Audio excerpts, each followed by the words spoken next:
Buenas noches, esto es Zona Franca y yo soy Daniel Pacheco. Hoy el DANE publicó el dato de pobreza para el año 2019, el año pasado. Esta es una especie de foto de la situación social de Colombia antes de la pandemia. Hoy todos los economistas dan por descontado que la pobreza y la desigualdad social subirán en el 2020 por los efectos de las cuarentenas. Algunos cálculos hablan de retrocesos a las ganancias que se habían construido durante décadas. Por eso la foto del 2019 que sale hoy es importante en el momento actual. Nos da una idea de si las cosas que se venían haciendo antes de la pandemia estaban funcionando o no. Este dato sobre la pobreza será un argumento importante en el debate sobre si las cosas se estaban haciendo bien para reducir la pobreza en Colombia o si son necesarios cambios mucho más profundos para lograr una mayor equidad en este país.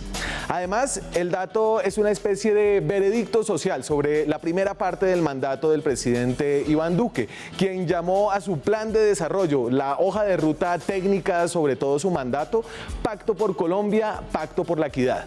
Entonces, según el DANE, el dato que publica el DANE, la pobreza en Colombia disminuyó 1.6 puntos porcentuales. Es decir, más de 500.000 de personas habrían salido de la pobreza multidimensional el año pasado, en el 2019. El índice de pobreza queda en el promedio nacional en 17,5% de la población colombiana. Un dato alto, pero como les decía, 1.6% más bajo que el año 2018. Según este dato, algunos podrían argumentar que si no hubiera ocurrido la pandemia, si se hubiera mantenido el ritmo de reducción de la pobreza que llevábamos en el 2019, en 11 años Colombia podría haber erradicado la pobreza del todo en este país, la pobreza multidimensional. Esto estaría más o menos en la línea con los compromisos que firmó el país en los Objetivos de Desarrollo Sostenible, la Agenda 2030, esa gran hoja de ruta social y económica pactada en las Naciones Unidas. Según este argumento, digamos un argumento defensor del status quo, más que reinventarse profundamente a raíz de la pandemia, lo que debería hacer el país es seguir en la senda de búsqueda de crecimiento económico a través de la economía de mercado que a grandes rasgos han seguido los gobernantes de Colombia desde 1991, desde Gaviria hasta Duque, pasando por Pastrana, Uribe y Santos. Para otras personas, en cambio, esta opción, la de mantener el status quo, es una opción inaceptable e inmoral. No solo porque se basa en proyecciones demasiado optimistas que en los años pasados, durante los cuales ha habido un estancamiento de la reducción de pobreza, no se han venido cumpliendo, sino que también porque la situación actual es tan dramática, es tan insostenible y solo parece que vaya a empeorar. Una situación que va más allá de los números que viven millones de personas en Colombia de esta manera.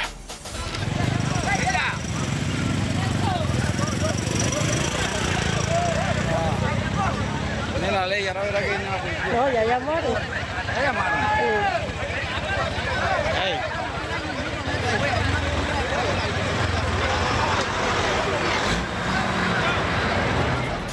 Así está planteado este debate.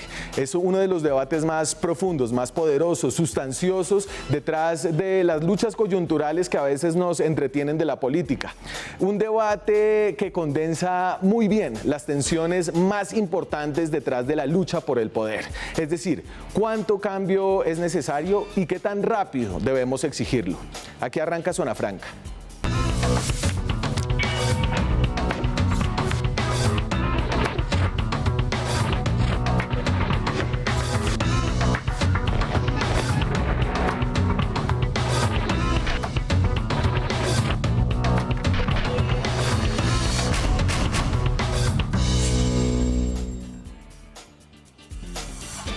Son las 9:04, estamos en directo esta noche en Zona Franca. ¿Cuánto cambio es necesario para reducir y eliminar la pobreza en Colombia? Los datos de hoy son un argumento fuerte contra las personas que dicen que hay que mantener un status quo relativamente, porque muestran en el 2019 un descenso importante en el índice de pobreza multidimensional. Entonces, a nivel nacional, el índice de pobreza multidimensional baja de 19,1 a 17,5, un descenso de 1,6%. Esos son, según el DANE, más o menos 600.000 personas. Es estadísticamente significativo, como dicen los economistas. Y en lo que muestran los descensos en centros poblados y rural disperso, esto es el campo y cabeceras, es una historia distinta. Muestra que en las ciudades la pobreza multidimensional bajó muy poco y los grandes avances se dieron en los centros poblados y el rural disperso, que es el campo, según la medición del DANE. Sin embargo, la idea de mantener el mismo curso tiene otra lectura si uno mira las cifras históricas de reducción de la pobreza. Este es el índice de pobreza multidimensional en una serie que, y no quiero mucho entrar en este detalle técnico, todavía no es comparable con los datos de hoy, porque está construida a partir de los datos poblacionales del 2005, del censo del 2005. Estos datos y esta serie histórica se va a volver a publicar y cambiará, va a haber una proyección retroactiva en septiembre, dice el DANE hoy. Entonces, fíjense la historia de los últimos 18 años.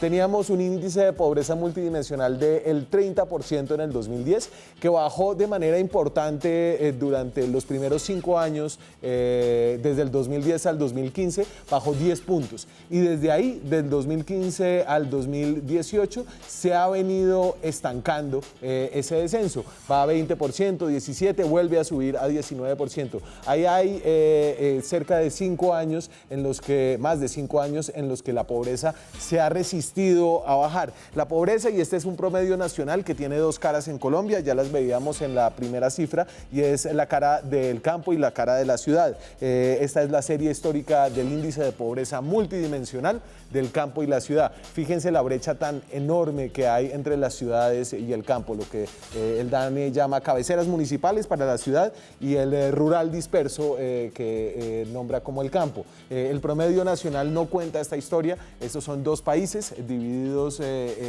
tremendamente en términos sociales. Pero a esta historia se le suma lo que va a pasar con la pandemia.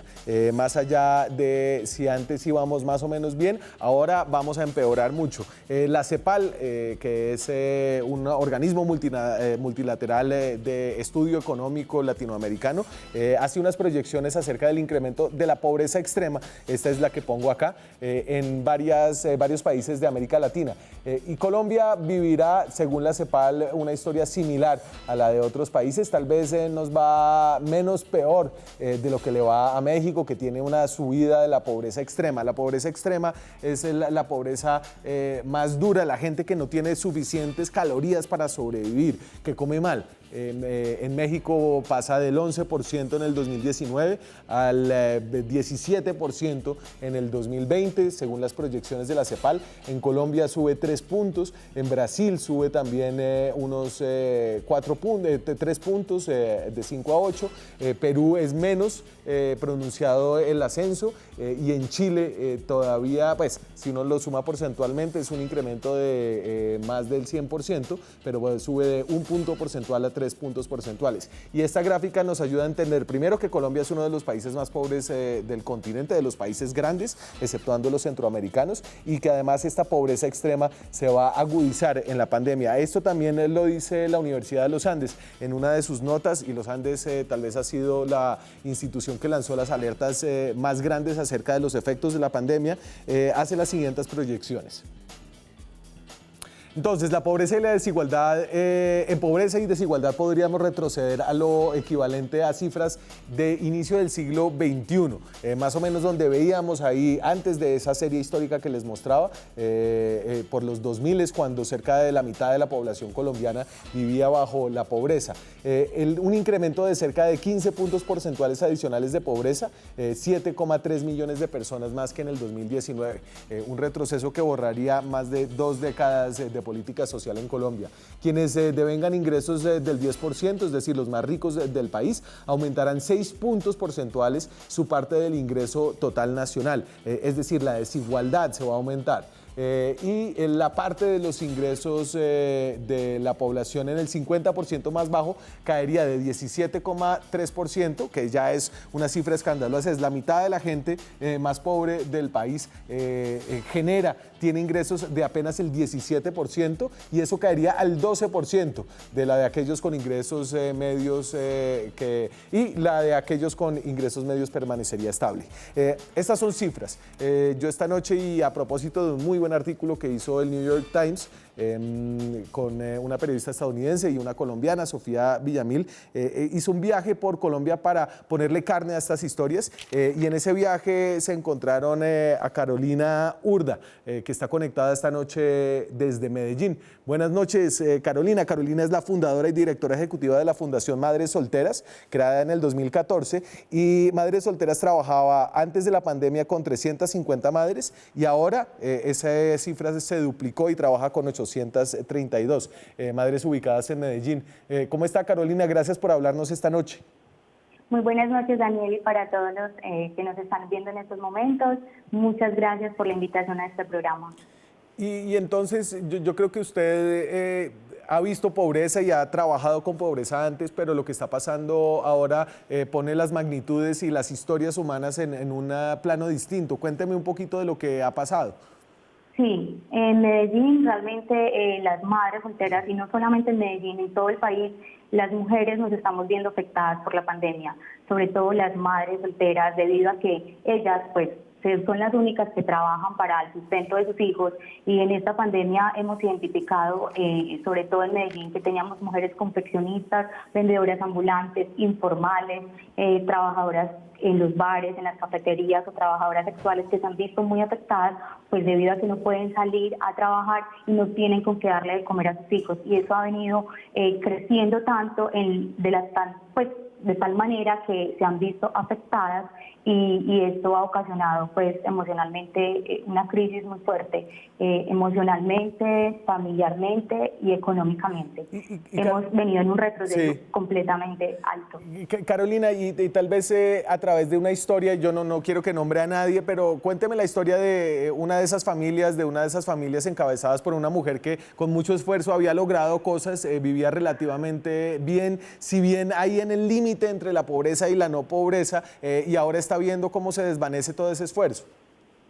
Claro que sí, nosotras tenemos diferentes madres, diferentes características, y una de ellas, por ejemplo, una mamá recicladora que tenía a cargo 3 hijos, los hijos con sus nietos, y debido a que no se puede salir a reciclar, pues se les ha venido afectando y en estos momentos no tienen con qué comer.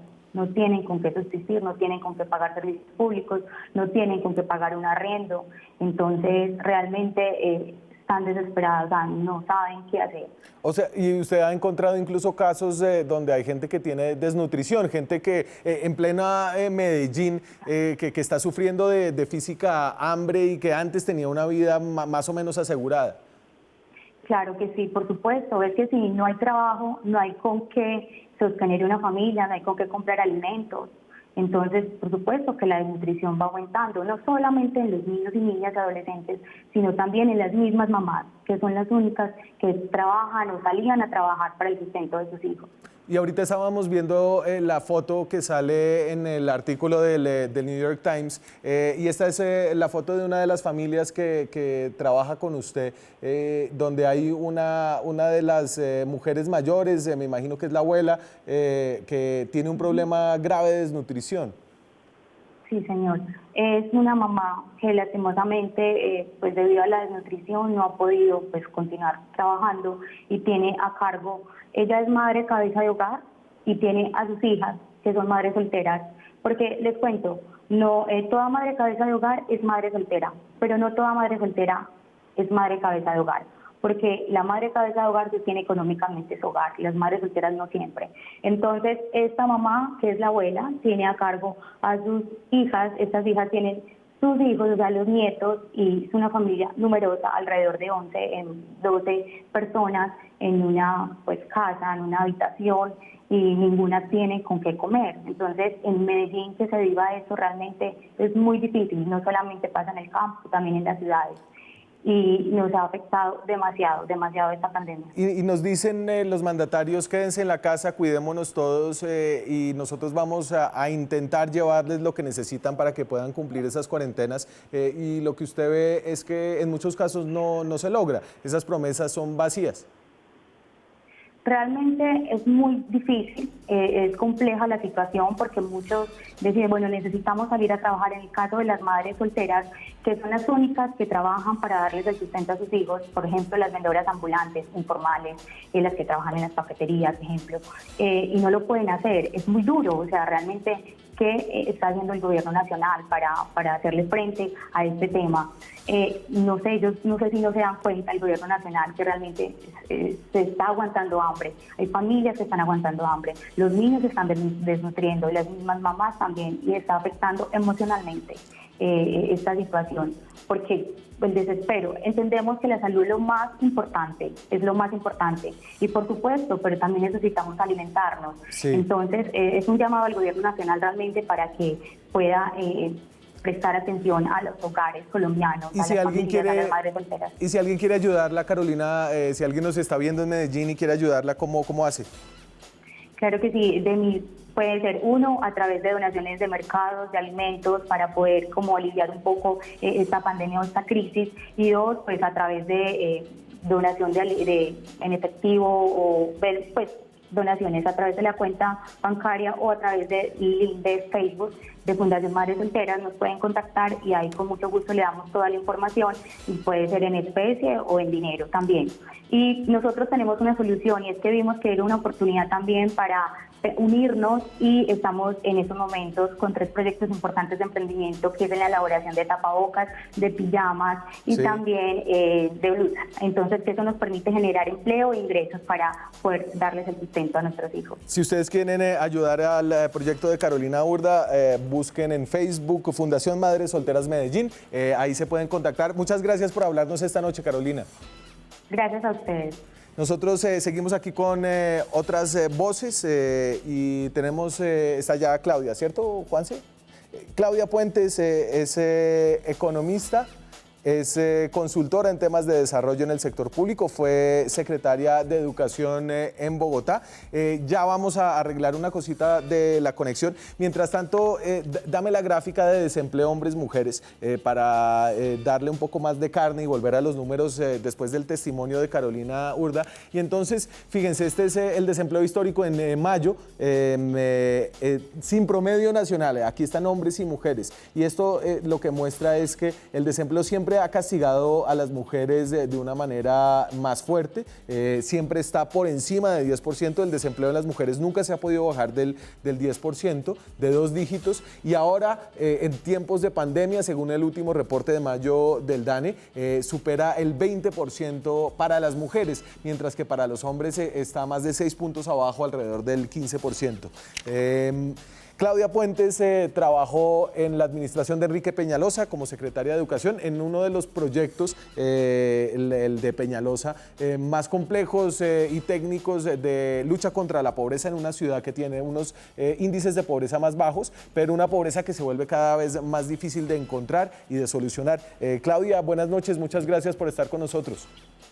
Muy buenas noches, Daniel. Buenas noches a todas las personas que nos están viendo. Y efectivamente Bogotá tiene el reto de encontrar cada vez más, focalizar cada vez más dónde están esas familias que más apoyo necesitan.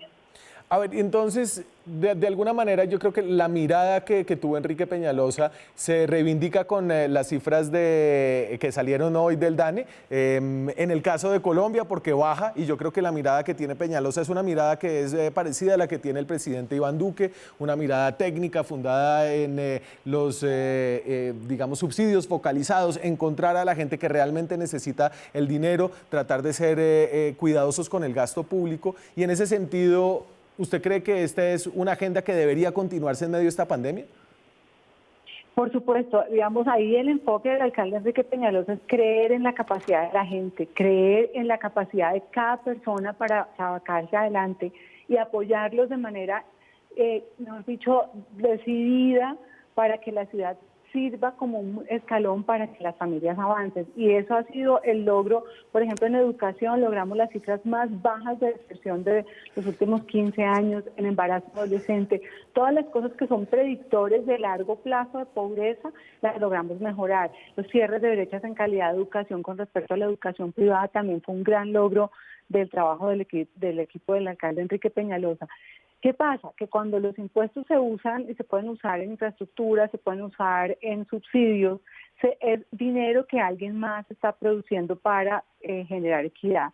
Creo que además lo que quedó en la ciudad, esas bases de datos tan bien estructuradas, esa coordinación entre las distintas entidades ha facilitado todo el trabajo que se está haciendo para muy rápidamente apoyar las familias durante la pandemia. Todo este trabajo de focalización de pobreza, de tener identificada familia por familia, facilita que se integren las bases y que se pueda encontrar más rápidamente quién necesita la ayuda. Sí. Hay que seguir avanzando en ese sentido, por supuesto, pero dejamos una base que hay que cuidar mucho porque una pandemia pues es desafortunadísima y pues es muy difícil de lidiar con esas consecuencias que todavía no alcanzamos a dimensionar. Entonces, y esa es una cara de la moneda, la cara de la mirada nacional. Voy a poner aquí en la pantalla los resultados de algunos departamentos y regiones que lograron reducir más el índice de pobreza multidimensional y otros que en cambio retrocedieron. Y el dato que nos da el DANE, empiecen a mirarla de abajo para arriba, muestra que en Bogotá la pobreza multidimensional del 2018 al 2019, con los nuevos datos del censo del 2018, se incrementó de manera importante, 3 puntos porcentuales. Eso es, de nuevo, lo que llaman estadísticamente significativo los economistas, mientras que en otras regiones se lograron avances mucho más grandes. En la región pacífica, sin incluir el Valle, la pobreza multidimensional bajó 6 puntos, Caribe 4.8, casi 5 puntos, Valle del Cauca 3.3, la región central 2.2, la región oriental y Antioquia están básicamente empatados. Ya esos aumentos tan chiquitos son difíciles de medir ahí. ¿Qué pasó, Claudia, en Bogotá? Bueno, revisamos los 15 indicadores de donde sale esta medición y en verdad hay uno que marca la diferencia. Solo hay un factor que es estadísticamente representativo y son las barreras a la salud. Recordémosle a los televidentes cómo se llega a ese indicador. El DANE le pregunta a la gente de la muestra, ¿usted en los últimos 30 días ha tenido una enfermedad que no haya requerido hospitalización? La gente que contesta sí, pasó de 200.000 personas en el año anterior a más de 700.000 personas entre septiembre y noviembre del 2019, coincidiendo con un pico gripal. A la gente que dijo sí, le preguntaron, ¿usted fue al médico? ¿Puede haber ido al médico al que está afiliado? ¿O fue al médico privado? ¿O se autorrecetó, se recetó en una farmacia, no hizo nada o se curó con remedios caseros? A toda la gente que no fue al médico, el DANE la clasifica como si tuvieran barreras de acceso a salud. Entonces, sin preguntarse si no fue al médico, pudiendo haber ido. Bogotá tiene un nivel de aseguramiento en salud muy grande, incluso entre los hogares marcados como hogares pobres. Esta misma medición muestra un incremento de 21 puntos porcentuales.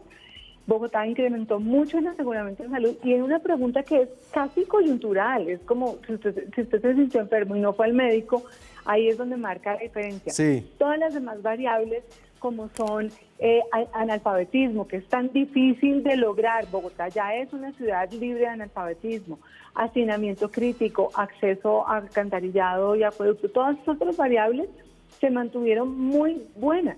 Y recordemos que el año anterior Bogotá había sido con la zona oriental la que más, las dos únicas que han tenido reducciones en pobreza.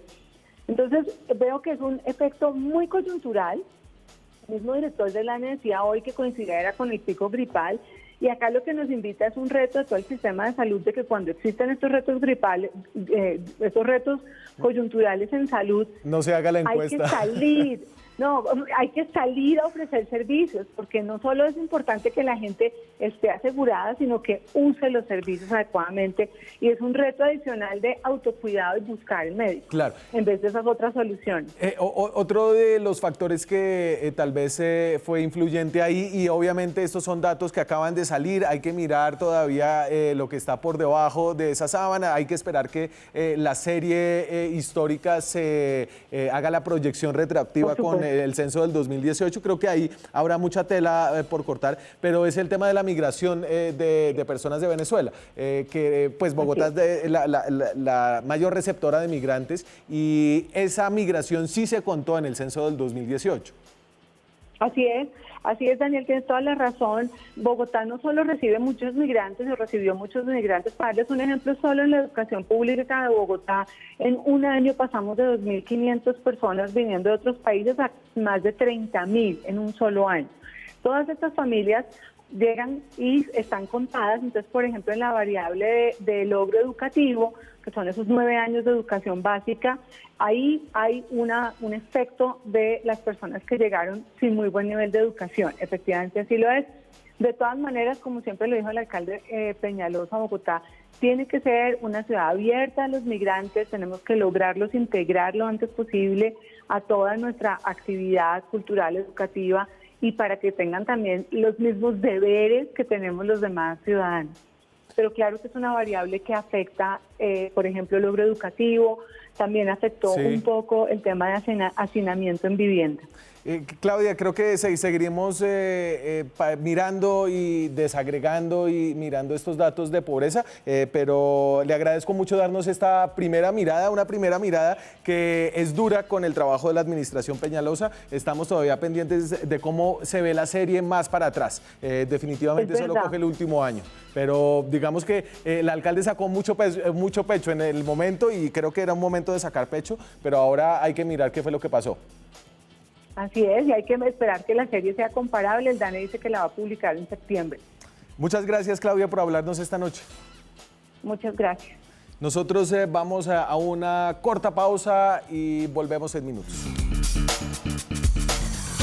Seguimos en Zona Franca, hablamos de pobreza esta noche porque hoy salieron las cifras del índice de pobreza multidimensional del DANE para el 2019. Es la foto del pasado frente al reto del presente. Ya sabemos que la pobreza y la desigualdad muy probablemente se van a aumentar, todavía no sabemos qué tanto. Estos datos dan para un debate interesante sobre uno de los temas claves del país. Cómo eliminar la pobreza, seguir haciendo lo que sabemos hacer, subsidios focalizados, transferencias condicionadas, familias en acción, o unas miradas nuevas, más radicales, más transformadoras del alcance y de las aspiraciones para reducir la pobreza. Para dar ese debate me acompañan esta noche ambos desde Bogotá. Roberto Angulo es socio fundador de la firma Inclusión, ha trabajado con varias administraciones, varios gobiernos en la consultoría sobre temas de pobreza, focalización de subsidios, es economista, es profesor de cátedra de la Escuela de Gobierno de la Universidad de los Andes y de la Universidad del Norte. Roberto, buenas noches, ¿cómo está? ¿Qué Daniel? ¿Cómo está? Bien, gracias. Gracias por la invitación. No, señor, muchas gracias por aceptármela, y va a estar usted charlando con Andrés Charri. Andrés Charri es asesor del senador Gustavo Petro, trabaja en su unidad de trabajo legislativo, es también profesor universitario, investigador en economía ecológica, constructor programático de la Colombia Humana. Andrés, ¿qué tal? Buenas noches. Hola Daniel, buenas noches y un saludo a Roberto. ¿Cómo va todo? Espero que podamos tener una discusión amable y tranquila sobre un tema tan importante como son las nuevas cifras de pobreza que ha sacado el DANE hoy. Bueno, a ver, láncese, Charri, que lo veo que se habla. No, Daniel, realmente las cifras de pobreza de la pobreza multidimensional puntualmente que ha sacado el DANE, pues lo que hacen es mostrar una radiografía, un panorama nacional donde hay una disminución de la pobreza, pero tan solo 615.000 personas salieron de la pobreza. Pero vale la pena exaltar una cosa muy puntual, es el tema de Bogotá. En Bogotá, a partir de las políticas que venía aplicando el señor Peñalosa, pues hoy integran 233.000 nuevas personas a la pobreza multidimensional o con alguna carencia de las variables que allí se miden.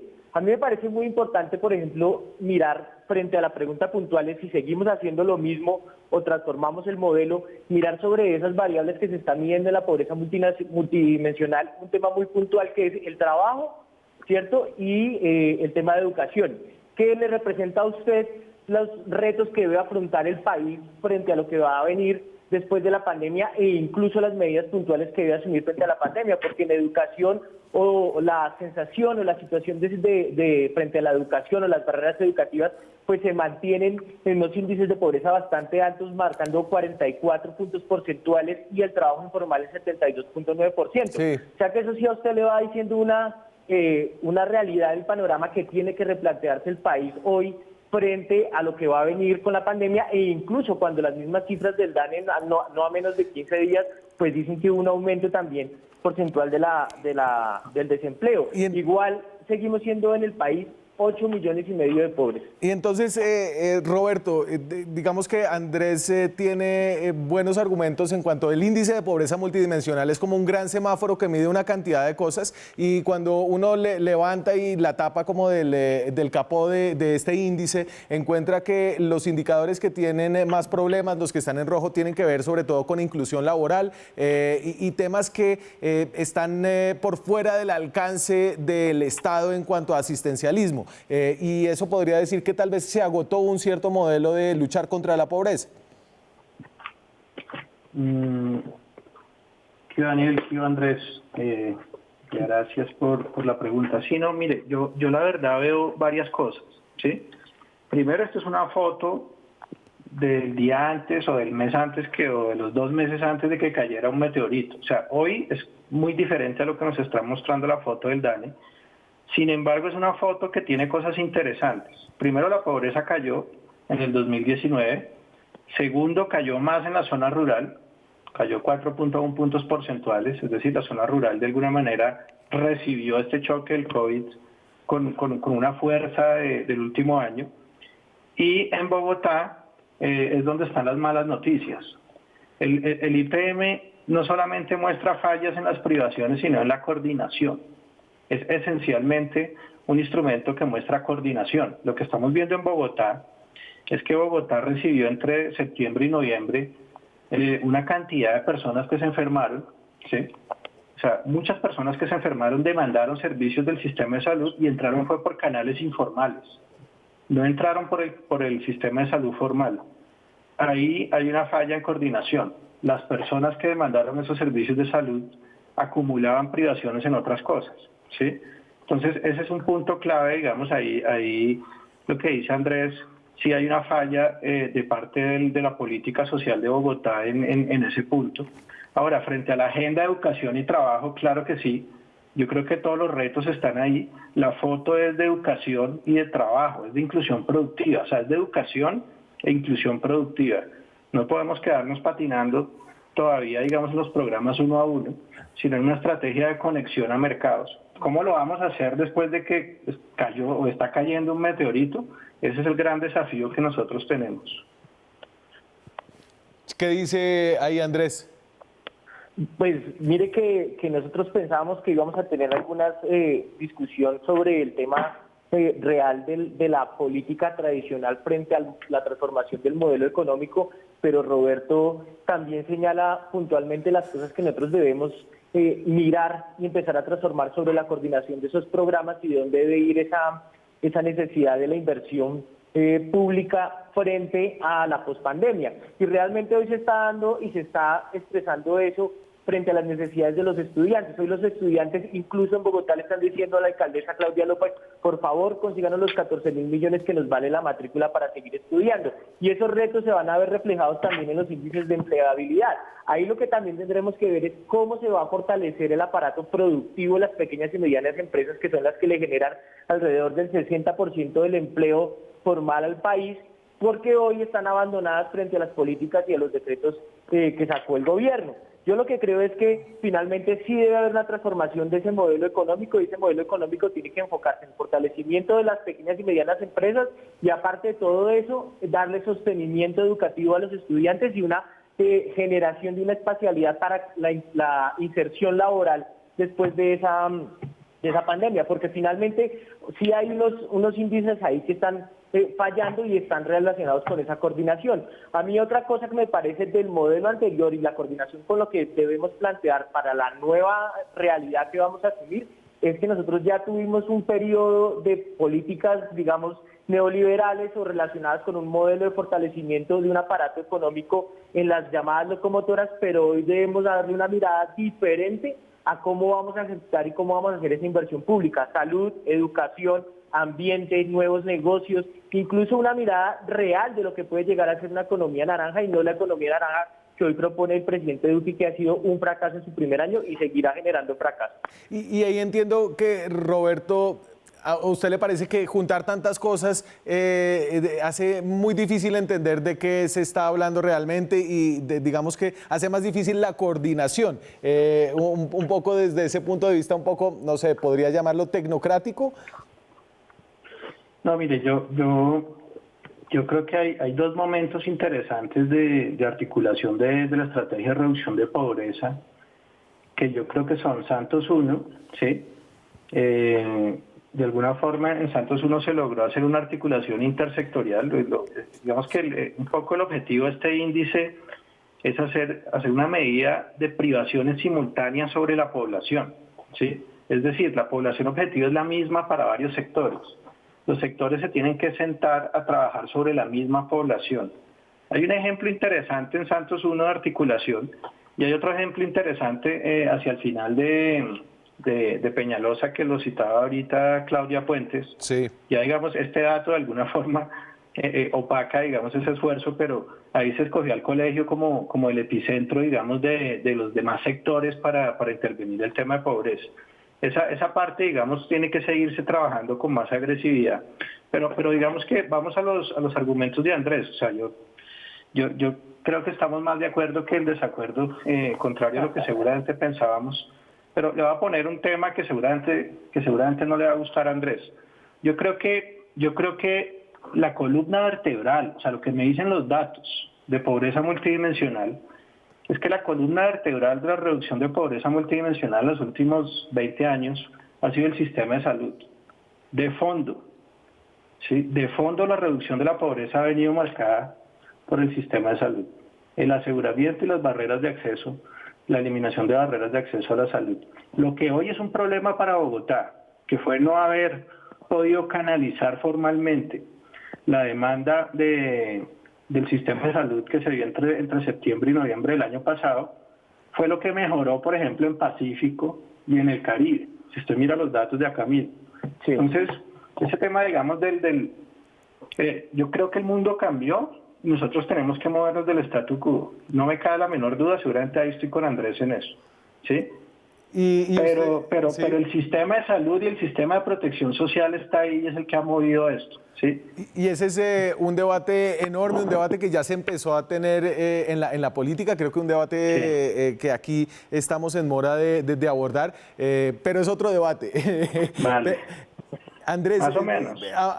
Obviamente, claro, a usted en pobreza multidimensional mete todo, ¿cierto? Entonces es una bolsa donde le cabe de todo y todo tiene que andar más o menos coordinado. Pero obviamente, Charly, seguro usted quiere responder esa. Pues realmente es que hoy lo que sí ha demostrado el sistema de salud es que hay unas fallas enormes en acceso y en preparación de ese mismo sistema de salud referente al modelo que se viene teniendo de las EPS. Nosotros sí hemos creído que el reforzamiento de la salud a través de la salud pública pues es esencial, ¿sí? Sí hay una mejora en términos de la barrera al acceso a los servicios de la salud y especialmente en los centros poblados y en los centros rurales, que eso eso genera un bienestar, pero porque se pudo acceder al sistema de salud. Pero ¿en qué condiciones se está accediendo a ese sistema de salud? No solo como la variable de la barrera al acceso. Eso es lo que yo también creería que debería empezarse a medir frente a los nuevos retos que va o está poniendo el COVID.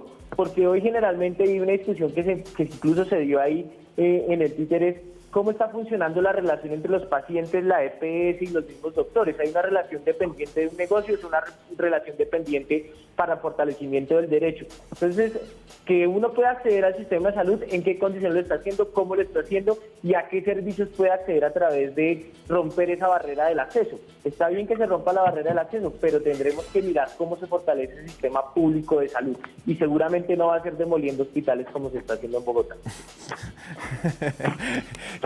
Roberto, yo he hecho mis cuñas. Sí, usted en la Colombia humana, yo se lo dije y me regañaron mucho, pero siempre tiene unas fijaciones con los edificios y las obras de infraestructura y lo humano de dónde está. Roberto, ¿quiere terminar con una respuesta ahí? Sí, no, yo ahí insisto, tenemos que innovar, tenemos que movernos del statu quo, nos estamos moviendo, ¿sí? Las cadenas de valor de la política social se están moviendo a una velocidad que nunca antes habíamos imaginado. pero quiero dejar un último mensaje, ¿sí? Y es el siguiente. Si queremos acelerar la reducción de la pobreza, no podemos olvidar la gran brecha urbano-rural, ¿sí? Es decir, la recuperación del efecto de la pandemia no nos puede hacer olvidar, por ejemplo, la importancia de una estrategia como los PEDET para acelerar la reducción de la pobreza rural, ¿sí? Este es un tema que no hemos hablado acá. Esa agenda está relacionada con coronavirus, pero también con una pobreza crónica que nosotros no podemos perder de vista, ¿sí? Si ustedes miran los datos del DANE, estamos hablando de 34.5% en la zona rural versus 12% en la cabecera, ¿sí? Ahí están jugados los grandes problemas de la pobreza y los PEDETs no pueden quedarse atrás en esta agenda de aceleración. Y creo que ahí Andrés Charri estaría totalmente de acuerdo con usted, Roberto. Yo le voy a decir una cosa, a mí los PEDET como están planteados hoy me parece, digamos, porque este es otro tema y yo vi que Roberto estuvo en un foro hace poco. Pero no se me vayan muy lejos, no se me vaya muy lejos, Andrés, que ya... Para la superación de la pobreza.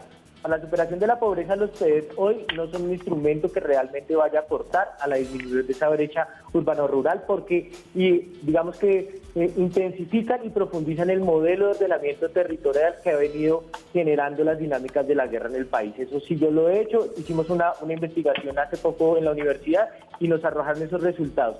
Así que es un tema que hay que ver si ese realmente es el instrumento para cerrar la brecha de pobreza entre lo urbano y la rural, pero sí estoy de acuerdo con que hay que seguir generando fortalecimiento de la riqueza en la parte rural. Señores, muchas gracias por haber dado esta discusión esta noche. Me estoy quedando sin tiempo, pero les agradezco mucho esta una primera mirada a un tema enormemente complejo y con una serie de datos que todavía no está completa, ¿cierto? Roberto Angulo, Andrés Charri, muchas gracias por acompañarnos hoy. A ti, Daniel, y a Roberto, un saludo. Chao, Andrés, que estén bien. Chao, nosotros vamos a la pausa, regresamos en un par de minutos. Seguimos en Zona Franca, hemos tenido una discusión técnica, sobre todo sobre el tema de la pobreza entre economistas, pero también tiene una dimensión política. A propósito de los retos enormes que está enfrentando el país, hay más de 50 senadores que han apoyado en diversas versiones de un proyecto de renta básica para las personas que están siendo más afectadas por la cuarentena en este país. La renta básica y cómo se diferencia de los programas de ingreso solidario, por ejemplo, que tiene el gobierno, y es básicamente su magnitud. Son de otro orden de magnitud y esto lo muestra, por ejemplo, esta gráfica. Y entonces, el ingreso solidario son 3 millones de familias, no de personas, con un monto de 160.000 pesos mensuales por 8 meses. En cambio, la renta básica propone para llegar a 30 millones de personas con un salario mínimo, es decir, casi 1 millón de pesos por lo que dure la cuarentena. En esta ocasión se arranca con un plan de 3 meses. Uno de los proponentes de la renta básica ha sido el senador Iván Marulanda del Partido Verde. Está en Río Negro y nos habla esta noche. Buenas noches, senador. Buenas noches, ¿cómo estás? ¿Cómo te va? Un saludo a toda la audiencia. Estoy a tus órdenes. Señor, entonces es un momento propicio cuando hablamos de pobreza para hablar de renta básica y de lo que ustedes están proponiendo, que entiendo yo frente a lo que propone el gobierno es cambiar el orden de magnitud de las ambiciones de lo que se quiere y volverlo una cosa mucho más grande. Sí, la situación que le plantea al país el confinamiento pues es muy dramática. Es una cantidad de población que vivía del rebusque, familias que vivían de la informalidad, o familias que vivían de empleos muy frágiles, de pequeñas, de microempresas, de micronegocios, en fin. Y que en el confinamiento pues son poblaciones absolutamente vulnerables que no tienen con qué alimentarse, lo decía la señora invitada ahora al programa. Hay una situación de hambruna tremenda y entonces pues lo que se plantea es la necesidad de atender esa población que no puede trabajar porque no puede salir a la calle a enfrentarse al virus y que no tiene con qué comer o qué sostenerse en confinamiento. Entonces se habla de un ingreso de una transferencia monetaria no reembolsable que el Estado le entregue a sus hogares que están confinados y sin capacidad de sobrevivencia en condiciones de dignidad. El ingreso solidario entrega 160.000 pesos por hogar. Cada hogar en los estándares del DANE nos habla de 3.2 personas por hogar.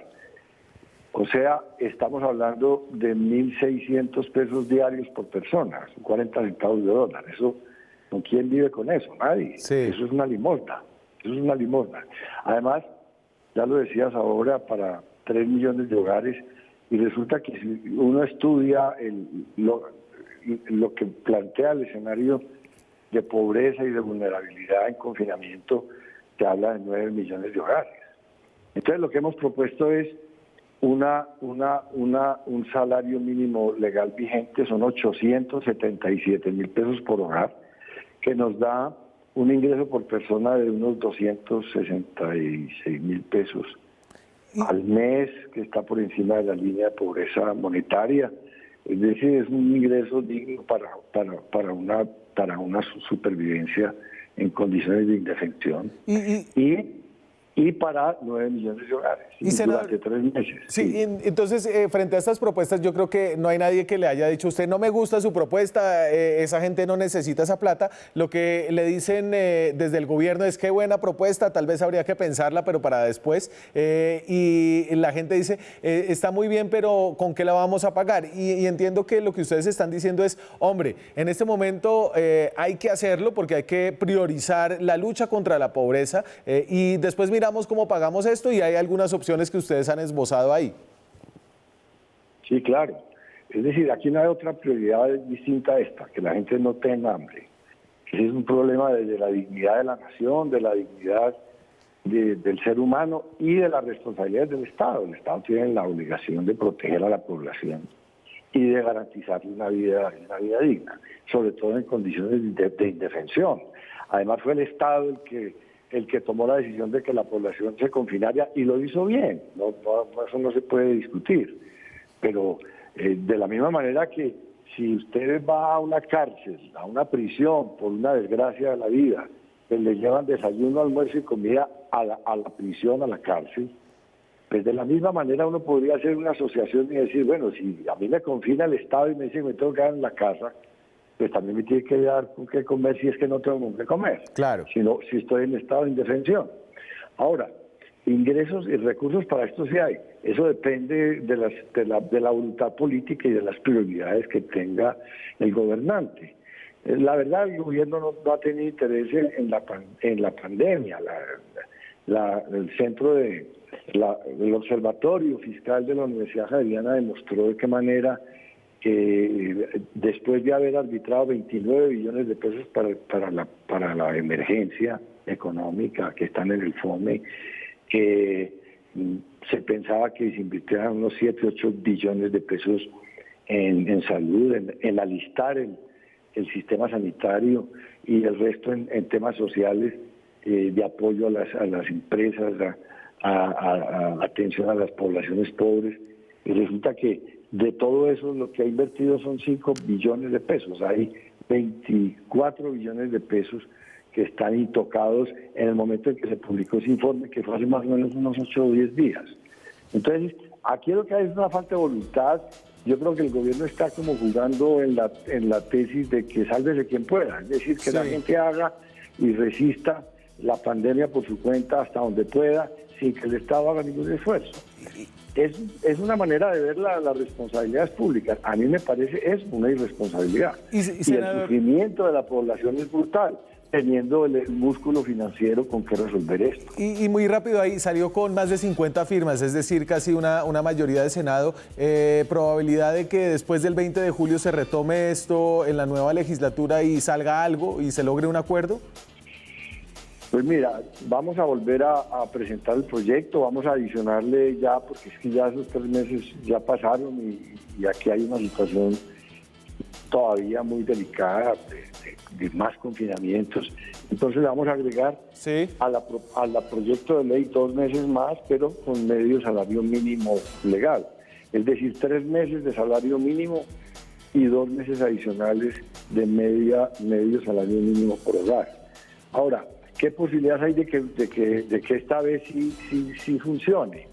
Pues hombre, yo creo que la presión sobre estos congresistas ha sido brutal en las regiones, porque la situación de hambre es brutal y ellos sí están en contacto con la gente. Sí. Y ellos tienen que responderle directamente a la gente. El ministro no está viendo gente, el presidente de la República tampoco, pero ellos sí, ellos están en sus casas rodeados de gente que les está diciendo, bueno, ¿y ustedes qué es lo que están pensando? Claro. El caso, por ejemplo, del Caribe es brutal. La mitad de los senadores de la Comisión Tercera, que es la que tiene que darle curso en la primera vuelta o en la comisión, pues, a este proyecto, la mitad son del Caribe. Y ellos estuvieron ahí estorbando y haciéndole la finta y tomándole el pelo al proyecto y al fin no lo pudimos tramitar. Pues yo creo que deben venir muy regañados a este periodo de sesiones y a lo mejor vienen en otra actitud. Pues vamos a ver, no lo sé. Vamos a estar muy pendientes, Iván, el senador Iván Marulanda, senador del Partido Verde. Muchas gracias por habernos acompañado esta noche. No, un gusto, gracias por la invitación. Feliz noche. Nosotros volvemos en un par de minutos, vamos a una pausa y ya regresamos.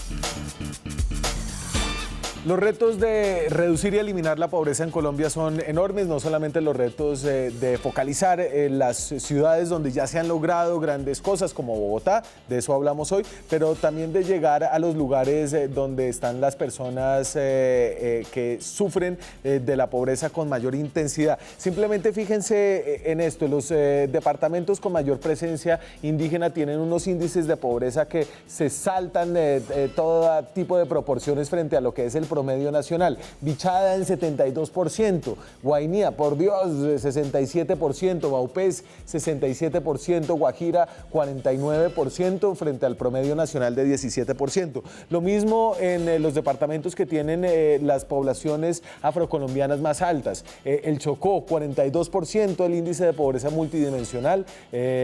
Bolívar y la costa atlántica con mejores indicadores frente al promedio nacional de 17%.